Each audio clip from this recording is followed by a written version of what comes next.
Everyone, कैसे हैं सभी। मेरा नाम है निकिता और स्वागत है आप सभी का हमारी इस इंग्लिश क्लास में। ये वीडियो यूपी बोर्ड के क्लास 12 के सभी स्टूडेंट्स के लिए बहुत ज़्यादा इंपॉर्टेंट है, बिकॉज आज के इस वीडियो में हम बात करने वाले हैं उस रोड मैप की जो हमें लेकर के जाएगा सक्सेस की ओर। अगर आप लोगों का एम भी है कि आप भी चाहते हो कि आप इस बार के एग्जाम्स में 100 आउट ऑफ 100 अचीव कर सको, तो ये वीडियो आपके लिए बहुत ज़रूरी है। क्योंकि इस वीडियो में मैं बात करने वाली हूँ कि आपकी जो मंजिल है कि आप 100 आउट ऑफ 100 लेकर के आना चाहते हो, आप चाहते हो आपके इंग्लिश में फुल मार्क्स आए और ओवरऑल परसेंटेज भी आपकी बहुत अच्छी बन सके, तो क्या क्या स्टेप्स आपको फॉलो करने पड़ेंगे, क्या है वो रास्ता, क्या क्या चीजें आपको करनी पड़ेंगी ताकि आप इस एम को अचीव कर सको, ये हम बात करने वाले हैं आज की इस वीडियो में। तो बिना किसी देरी के इस वीडियो को करते हैं हम लोग शुरू। हम ना सबसे पहले कुछ प्रॉब्लम्स के बारे में बात करते हैं। ये बहुत ही कॉमन प्रॉब्लम्स हैं जो हर एक स्टूडेंट फेस करता है। अगर आप इंग्लिश चाहे कोई कितना ही बड़ा हो जाए, ये कुछ ऐसी प्रॉब्लम्स है ना कि मतलब मैं भी जब बच्ची थी तो मेरे भी सामने आती थी ये। मैंने भी बहुत जूझा है इन दिक्कतों से। मेरे को भी बड़ी दिक्कत होती थी कि यार कैसे, मतलब एक तो इंग्लिश बोलने में बचपन बड़ा वैसा रहता था कि बोलने में बड़ी शर्म आती थी, टूटी फूटी सी इंग्लिश बोलते थे, वो कैब हमारी इतनी स्ट्रांग नहीं थी। तो ये सारी एक ऐसी प्रॉब्लम है जो बहुत कॉमन है हर एक स्तर पे, चाहे 10वीं में हो बच्चा, 12वीं में हो, इनफैक्ट कॉलेज स्टूडेंट्स या फिर आप कहीं काम कर रहे हो तो आपको आती ही आती हैं। ये प्रॉब्लम्स ये हैं जो कि सबसे पहली है आपकी वीक वोकैबुलरी, है ना, कि हमारी वोकैब ही बड़ी वीक है, हमें इंग्लिश के इतने फैंसी वर्ड्स आते ही नहीं है, तो हम लोग को बोलने में भी दिक्कत होती है, हम लोग को एग्जाम में लिखने में भी दिक्कत होती है। दूसरी जो हमारी प्रॉब्लम है वो है हमारे सामने poor writing and reading skills. अब अगर हम दुनिया की तो छोड़ो, हम अगर हमारे एम के बारे में बात करें कि हमको 100 आउट ऑफ 100 लेकर के आना है, तो उसमें हमारे सामने रीडिंग सेक्शन आता है, क्रिएटिव राइटिंग सेक्शन आता है। अब बच्चे को रीडिंग का मतलब ना सिर्फ इतना नहीं होता है, अगर तुम समझ रहे हो बेटा कि रीडिंग का मतलब सिर्फ ऐसे पढ़ लिया कि मैम रीडिंग तो मुझे आती है अच्छे से, मेरे को रीड करना तो आता है, रीड करना आता है, लेकिन रीडिंग स्किल का मतलब है जो रीड कर रहे हो, क्या आप उसको एग्जैक्ट वो जो पैसेज आपसे बात कर रहा है, जो इन्फॉर्मेशन जो भी वो आपको बताना चाह रहे हैं, क्या आप वैसा का वैसा समझ पा रहे हो, अंडरस्टैंड कर पा रहे हो उस पैसेज को। एक्चुअल में रीडिंग तब सक्सेसफुल होती है। बच्चे रीड तो कर लेते हैं उसको, लेकिन उसे समझ नहीं पाते हैं। तो आपके लिए बहुत ज्यादा जरूरी है कि आपकी रीडिंग स्किल्स बहुत अच्छी हो ताकि आप पैसेज रीड कर सको एंड देन उससे रिलेटेड जो क्वेश्चंस आ रहे हैं उनको आंसर कर सको। और एक भी मार्क्स नहीं छूटने चाहिए हमारे, सारे हमें 100 में से 100 लेकर के आना है, तो एक भी जगह गलती नहीं करनी, कहीं नहीं चूकना। फिर हमारे सामने ये राइटिंग स्किल की भी बड़ी दिक्कत आती है क्योंकि वो ढंग से डेवलप ही नहीं हुई है, क्योंकि इतना ना हम लोग लिखने पे फोकस ही नहीं करते। और हम लोग अगर चलो हमें कुछ टॉपिक मिला लिखने के लिए, फॉर एग्जाम्पल बहुत छोटा सा उठा लेते, कोई अगर आपको ऐसे आ गया लिखने के लिए, तो एक बहुत कॉमन प्रॉब्लम जो है, जो मैं भी समझ रही हूँ क्योंकि इन सब दिक्कतों से मैं भी गुजरी हूँ। कोई भी टॉपिक आ जाता है हमारे सामने, हमारे दिमाग में तुरंत बहुत सारे आइडियाज आ जाते हैं उसके बारे में कि अरे कोरोना के ऊपर ऐसे लिखने को आया है, हाँ हाँ मैं लिख सकता हूँ, ये भी आएगा, आइडिया से भर जाता है हमारा दिमाग। लेकिन सबसे बड़ी दिक्कत आती है कि उसे पेपर पे कैसे उतारे। इंग्लिश लैंग्वेज में लिखना पड़ेगा, फिर उसके ऊपर से उसकी प्रेजेंटेशन भी ध्यान रखनी पड़ती है, कौन सी चीज पहले कौन सी चीज बाद में, वो सारी चीजों को ध्यान में रखते हुए कैसे प्रेजेंट करूं मैं उन सभी आइडियाज को जिनसे मेरा दिमाग भर रहा है। यही तो प्रॉब्लम है, यही चीज हमें आती नहीं है, यहीं पे हम पीछे रह जाते हैं। और फिर दूसरी चीज ये है कि राइटिंग, वोकैबुलरी, ये रीडिंग, सब कुछ आपस में जो है ना बेटा, ये सारी प्रॉब्लम्स आपस में रिलेटेड है। क्योंकि देखो आप रीड करते हो, कोई भारी भरकम शब्द मिल गया समझ में ही नहीं आ रहा है, तो आधी तो हमें फिर पल्ले ही नहीं पड़ती है कि पैसेज में लिखा क्या है। राइटिंग के टाइम पर हमें पता चल रहा होता है कि यार मुझे ना ये लिखना है, लेकिन इसको इंग्लिश में क्या कहते हैं समझ में ही नहीं आ रहा होता, तो दोबारा से देखा, ये चीजें आपस में इंटररिलेटेड है। और एक सबसे इंपॉर्टेंट और सबसे कॉमन जो प्रॉब्लम है वो ये है आंसर फॉर्मेशन की।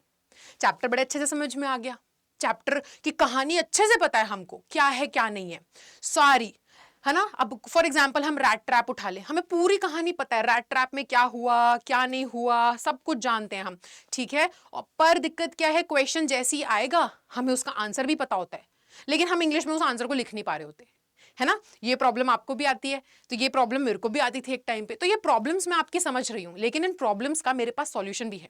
तो अब जब आप प्रॉब्लम जान चुके हो, मैं आपकी प्रॉब्लम समझ चुकी हूँ, तो अब इनके सॉल्यूशंस के बारे में बात करते हैं। और इनका सॉल्यूशन कुछ नहीं है, सॉल्यूशन ये है जो आपके सामने खड़ा है, मैं हूँ आपका सॉल्यूशन। मैं आपको मदद करने वाली हूँ इन सभी प्रॉब्लम से निपटने में, एक एक करके सब प्रॉब्लम से लड़ाई करेंगे, ठीक है, और उन्हें भगा देंगे जिंदगी से, कोई प्रॉब्लम नहीं बचेगी तुम्हारे पास। सबसे पहली बात तो यह कि मुझे चाहिए आप लोगों का साथ। देखो 90% जो है ना, मैं हूं तुम्हारे साथ। वो 100 जो हम अचीव करने वाले ना, तो उस 100 को अचीव करने के लिए जो 90% की मेहनत मेहनत है वो सारी मेरी तरफ से रहेगी, लेकिन मुझे 10% आपकी तरफ से चाहिए।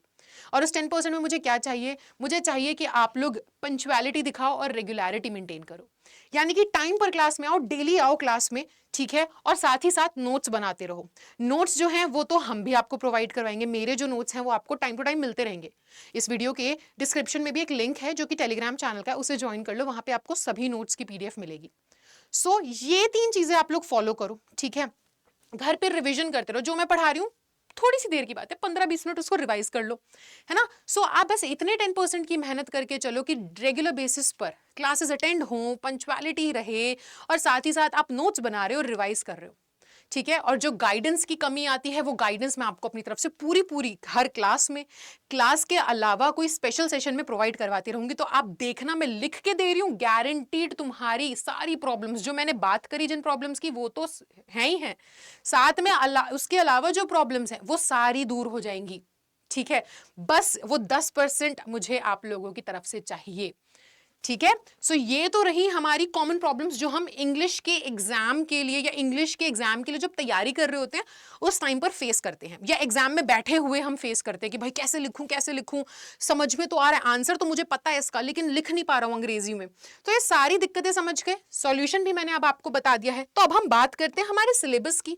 हमें सिलेबस पता होना चाहिए, क्या सिलेबस है भाई, पढ़ना क्या है मुझे तभी तो मैं 100 में से 100 लाऊंगा। तो आपका जो पेपर है वो 4 तरीके से डिवाइड होकर के आएगा, जिसमें रहेगा रीडिंग, राइटिंग, ग्रामर और लिटरेचर का सेक्शन, ठीक है। अब जो आपका रीडिंग सेक्शन है उसमें आपको एक लंबा सा अनसीन पैसेज आने वाला है, वहां से कुछ क्वेश्चंस पूछे जाएंगे। सबसे इंपॉर्टेंट चीज देखो, यहाँ पर वोकैबुलरी के क्वेश्चंस भी आने वाले हैं, तो बेटा इसकी तो तैयारी हमें करनी पड़ेगी। उसके अलावा आपसे छोटे छोटे कुछ क्वेश्चन, शॉर्ट 4 क्वेश्चंस आएंगे, ठीक है। हर एक क्वेश्चन 3-3 नंबर का होगा। So short answer type questions रहेंगे 12 नंबर के, मिलाकर के आपका 15 नंबर का रहा रीडिंग सेक्शन।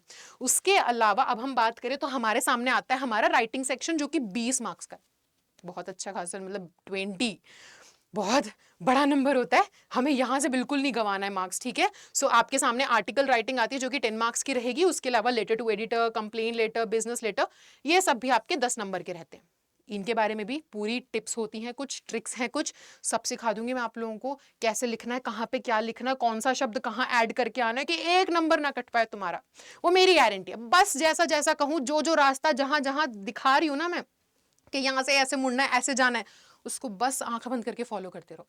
सारी बातों को ध्यान से सुन लो, जो जो बता रही हूँ, जैसे जैसे बता रही हूँ, और देखना एकदम हलवा लगेगा तुमको कि पता भी नहीं चलेगा कि इतना मजा आ रहा होगा पढ़ने में, और मजे मजे में देखना इतना बढ़िया खेलेंगे हम कि हम आखिर में ना सेंचुरी स्कोर करेंगे, ठीक है।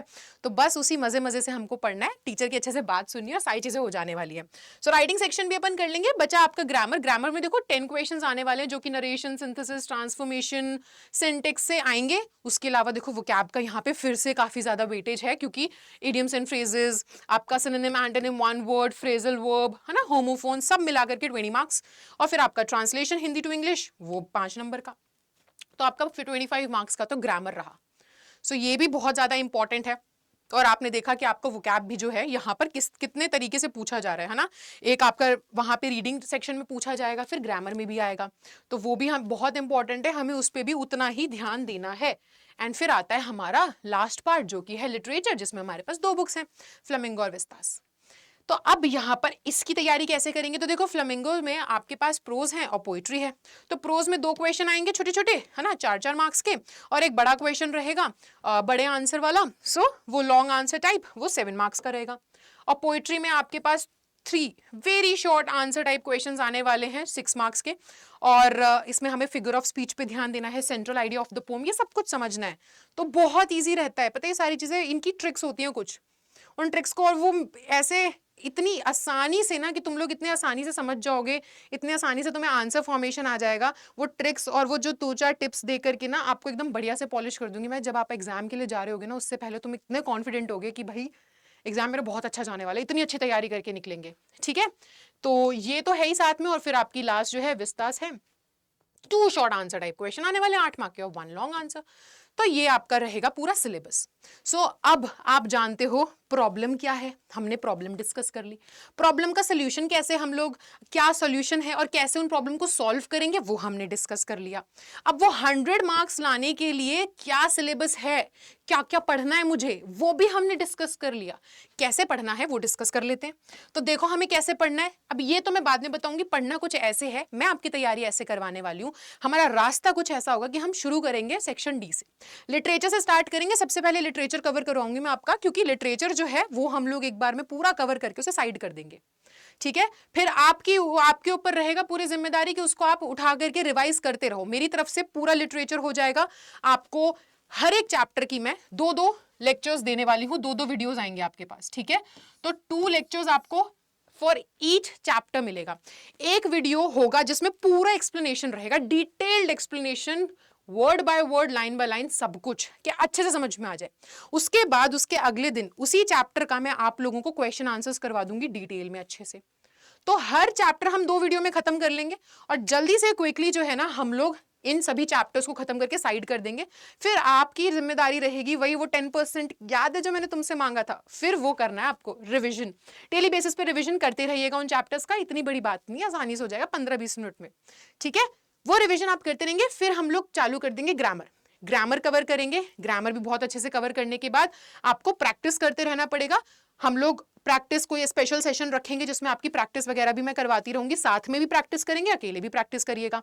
फिर हम लोग रीडिंग एंड राइटिंग करेंगे, ठीक है। सो ये पूरा तुम्हारा जो है चारों सेक्शंस मैं आप लोगों का अक्टूबर-नवंबर तक एम करके चल रही हूँ कि हम बराबर कंप्लीट कर लेंगे, कुछ नहीं छोड़ेंगे। क्योंकि उसके बाद फिर तुम्हें प्री बोर्ड्स की तैयारी, थोड़ा टाइम रिवीजन के लिए भी बचना चाहिए, तो क्लास में भी रिवीजन करना है।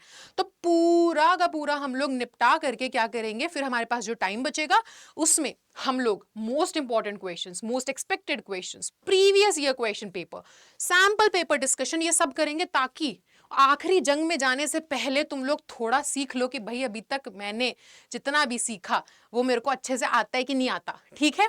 तो ये सारी चीजें हम लोग डिस्कस करने वाले हैं। सारा स्टडी मटेरियल्स पूरी अच्छे से पॉलिशिंग करके ही भेजा जाएगा तुमको एग्जाम के लिए, ठीक है। अपने वॉरियर्स को मैं बहुत अच्छे से तैयार करके भेजने वाली हूँ, तो उसकी टेंशन मत लेना। अब एक इंपॉर्टेंट चीज, वोकैब रह गया। तो वोकैबुलरी के लिए मैंने प्लान किया है बेटा कि वोकैबुलरी ना हम लोग ऐसा, मैं वोकैब को ना लास्ट के लिए छोड़ नहीं सकती कि मैं सोचूं कि लास्ट में वोकैब करवा दें, क्योंकि वो ऐसे 2 दिन की बात नहीं है, 2 दिन में नहीं होगा। तो वोकैब हम डे 1 से स्टार्ट करेंगे। सर मेरी जो क्लास है वो डेली बेसिस पर होने वाली है 4 PM, ठीक है। 4 बजे डेली मेरी क्लास होगी। आपको कुछ नहीं करना है, वही पंक्चुअलिटी और रेगुलरिटी को फॉलो करना है। आपको 4 बजे क्लास लेनी है। क्लास के बाद डेली बेसिस पे एक शॉर्ट मैं अपलोड कर दूंगी चैनल पे, उसके अंदर हम कुछ नए वर्ड्स डेली सीखेंगे ताकि वोकैब जो है वो डे 1 से आपके लास्ट डे तक टच में रहे और अच्छी डेवलप हो जाए, अच्छी वोकैबुलरी बिल्ड कर लो तुम लोग, ज्यादा से ज्यादा वर्ड्स तुमको पता हो, ताकि आखिर में जब आप एग्जाम देने जाओ तो कोई भी एक कॉर्नर ना रह जाए जो कि हम लोगों ने टच ना किया हो। सारी चीजें हम लोग जो हैं क्लियर कट अच्छे से कवर करके चलेंगे। सो ये स्ट्रैटेजी हम फॉलो करते हैं, ठीक है। तो 90% जैसे मैंने बोला मेरी तरफ से, वो 10% आपका, और मिल करके हम लोग 100% रिजल्ट डिलीवर करेंगे।